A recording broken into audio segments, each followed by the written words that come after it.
Düşünsene yarın sabah uyandın, telefonunu açtın ve banka uygulaması açılmıyor. Haber sitelerinde tek bir manşet dönüyor, bankacılık sistemi kapandı.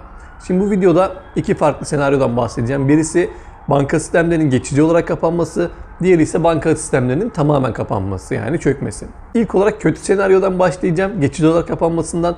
Ondan sonra daha kötü senaryoya geçeceğiz, tamamen kapanmasına. Peki böyle bir şey gerçekten olursa ne olur? Para uçar mı? Kartlar çalışmaz mı? Marketler ne yapar? Ev kredileri ne olur? Mevduatlar ne olur?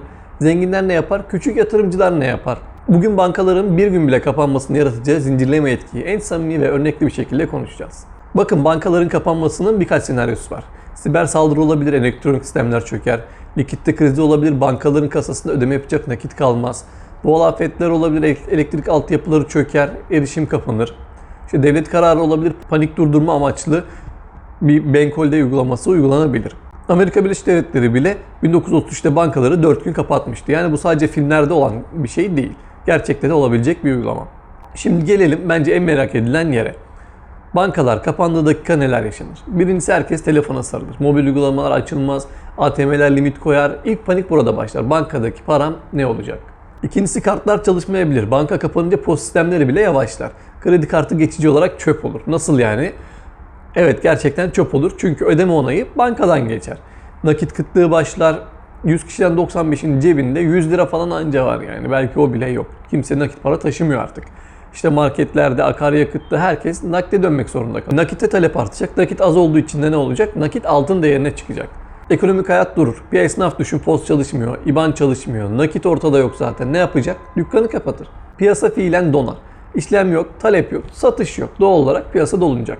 Ekonominin kalbi bankacılık sistemidir. Kalp durdu mu vücut 10 dakika içerisinde çöker. Şimdi biraz daha gerçekçi bir tablo çizelim. Bankalar kapandığında insanlar 3 çeşide ayrılır. Birincisi, hiç nakitim yok diyen geniş bir kitle. Markete bile gidemez. Eli kolu bağlanır. Doğal olarak da panik büyür.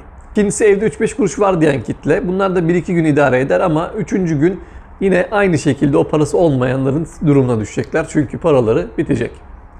Üçüncüsü, zaten nakit olan azınlık. Bunlar avantajlıdır. Nakit kraldır çünkü.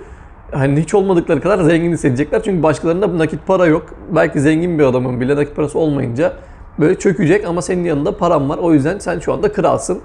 Ama onlar bile tedirgin olacak. Çünkü bu süreç ne zaman bitecek belli değil. Devletin yapacağı şey bellidir. İşte panik yapmayın, tüm mevduat güvencemiz altında mesajı verecek.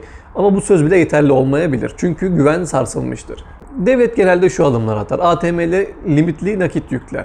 Kartlı ödeme sistemini bypass eden geçici çözümler sunar. Bankaların kasasına likitle pompalar. Bank kısa tutmak için hızlı plan yapar. Birkaç ülkede geçmişte aynısını yaptı. Yunanistan 2015'te bankaları 3 hafta kapattı. ATM'den günlük sadece 60 euro verildi. İşin görünmeyen tarafı tam olarak burada. Maaş ödemeleri yapılamaz, şirketler EFT yapamaz, çalışanlar maaş alamaz, tedarik zinciri durur. Bir fabrika düşün, ham maddeyi bankadan ödeme yaparak alıyor. Banka yok, doğal olarak ham madde yok. Ham madde yoksa üretim de yok. Şirket borçları askıya alınır. Kredi taksitleri işlemez, ithalat ihracat durur, Swift çalışmaz, dış ticaret donar. Kısacası banka kapanması sadece para değil, ekonominin tüm damarlarının tıkanmasıdır. En çok gelecek olan sorulara göre ilerleyelim. Mevduatın ne olur? Kaybı olmaz ama erişemezsin. Panik de zaten burada olur. Yani mevduatın orada olsa bile ben erişemedikten sonra hiçbir anlamı yok. Kredi borcun silinir mi? Hayır. Bankalar açılınca kaldığı yerden devam eder. Altın, döviz hesabım bunlar hala durur. Hesap içi durur ama işlem yapamazsın. Borsalar genellikle kapalı olur. Çünkü insanlar bankaya ulaşamadığında büyük sermaye çıkışları olacaktır. Kripto paralar işte film burada kopar. Kripto işlem hacmi patlar. Herkes para yoksa cüzdan var moduna geçer. Kaos çıkar mı? Tamamen bu sürenin uzunluğuna bağlı. Bir gün sıkıntılı ama yönetilir. 3 gün ciddi krize sebep olabilir ama bir hafta bile sürse bu ekonomik acil durum anlamına gelir. Bankalar yeniden açıldığı an ATM önleri dolar, mevduat çıkışları hızlanır. İnsanlar bir daha böyle bir şey olursa diye nakit tutmaya başlar. Bankalar güven kaybeder. Kısa vadede enflasyon artar, döviz ve altın talebi patlar. Ekonomi birkaç ay boyunca toparlanamaz. Yani kriz bankanın kapanmasıyla değil, yeniden açılmasıyla başlar. Peki biz ne yapabiliriz? Evde az da olsa nakit tutmamız çok önemli. Ödeme araçlarını çeşitlendirmek, tek banka yerine birden fazla banka kullanmak, kısa vadeli borçları düşük tutmak, dijital cüzdanlarla sınırlı fon ayırmak, panik anında hızlı karar vermemek, bunlar küçük ama kritik adımlar. Bankaların bir gün bile kapanması bize şunu gösterir. Modern ekonomide en büyük risk para kaybetmek değil, paraya ulaşamamak. Şimdi gelelim asıl kara senaryoya, bankaların tamamen kapanmasına. Bankalar sadece para saklayan kurumlar değil. Modern ekonomide ödeme sistemlerinin, kredi mekanizmasının, maaş transferlerinin, devlet tahvil piyasasının, dış ticaretin tamamı banka altyapısına bağlıdır. Bankalar çöküyorsa aslında ekonominin sinir sistemi kopmuş demektir. İlk 24 saatte mutlak kaos olacaktır. Ödemeler tamamen durur, kartlar, post cihazları, EFT, havale sıfıra iner. Kimseden hiçbir şey satın alamaz. Çünkü nakit yok, ticaret yok. Toplumun %90'ında günlük harcayacak nakit bulunmaz. Nakit arayışı başlar. Fiyatlar para olmayınca, yani bankaslar kullanılamıyor, tamamen kapandı. Nakit para sınırlı, ürünler duruyor. Doğal olarak ürünlerin fiyatı artacak. Eczane, market, benzin istasyonları kilitlenir. Mal var ama ödeme yok. Kriz en çok burada patlar. İlk bir hafta ekonomi durma noktasına gelir. Devlet maaşı ödeyemez, öğretmen, polis, memur, emekli tüm ödemeler banka sistemindedir. Şirketler kapanır, stoklar biter, yenisi alınamaz. Tedarik zincirleri çökmeye başlar. Enerji ve yakıt krizi çıkar, doğalgaz, akaryakıt ithalatı durur. Enerji şirketlerine ödeme yapılamaz, şebeke riski doğar. Döviz işlemleri durduğu için dış ticaret kilitlenir. Türkiye gibi enerji ithalat eden ülkelerde durum saatler içinde kritiktir. Bankalar çökerse sadece finans değil, sosyal düzen de tehdit altına girer. Panik olur, marketler yağmalanır, güvenlik sorunları ortaya çıkar. Çünkü para yok, adam bankada parası var ama bir şey alamıyor, işe yaramıyor yani.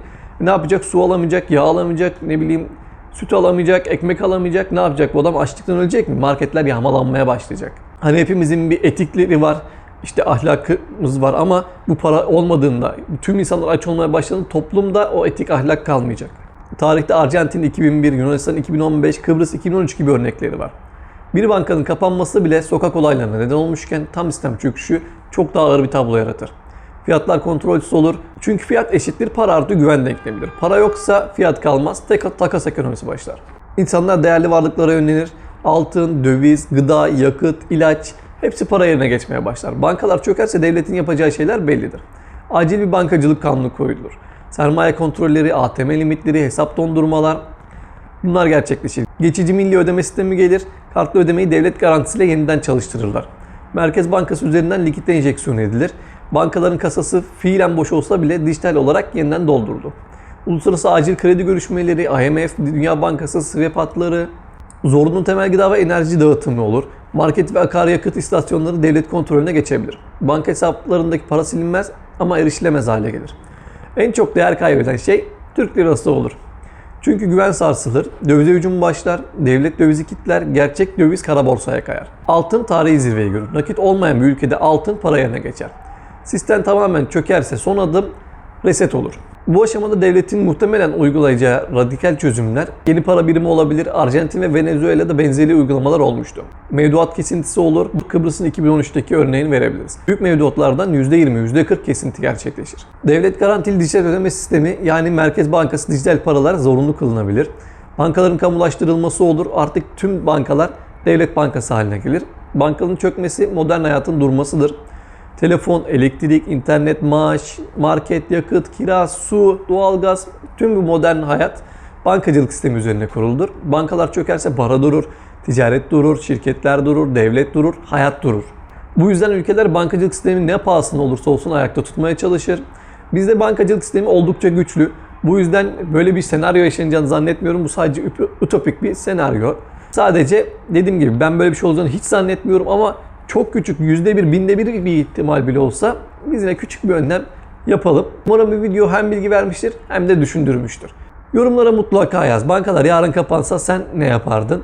Bu tarz içerikleri seviyorsan beğenip abone olmayı unutma. Bir sonraki videoda görüşmek üzere.